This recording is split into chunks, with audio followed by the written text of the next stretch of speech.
कामयाब और अच्छा इंसान कौन होता है? कामयाब और अच्छा इंसान वो होता है जो अपनी गलतियों को फौरन तस्लीम करता है, अपनी गलतियों पे अकड़ता नहीं, अपनी गलतियों को दुरुस्त साबित करने के लिए उस पर दलाइल नहीं देता, अपनी गलतियों को अना का मसला नहीं बनाता।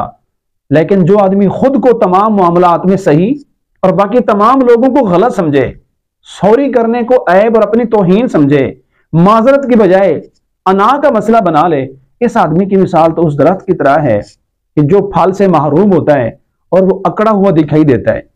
इसकी खूबसूरत मिसाल कुरान मजीद में हजरत यूनुस अलैहिस्सलाम की है।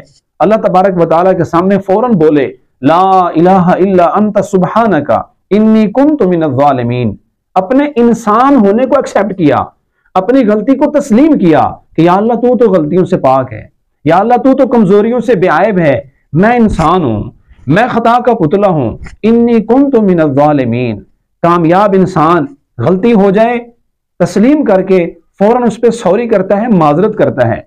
याद रखिए, अपनी गलती पर सॉरी ना करना ये आपको बद अखलाक कर देगा, ये आपको बेचैन कर देगा, ये आपके सुकून को खत्म कर देगा। वक्ती तौर पे दलाइल देकर आप किसी पे गालिब आ जाओगे, लेकिन ये दिल बहुत बड़ा मुफ्ती है, ये आपको रात के वक्त बिस्तर पे चैन से नहीं सोने देगा।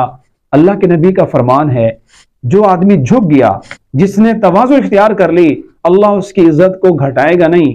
तवाज़ु करने से अल्लाह इज्जत को मजीद बढ़ाते हैं, तवाज़ु से अल्लाह इज्जत में इजाफा फरमाते हैं।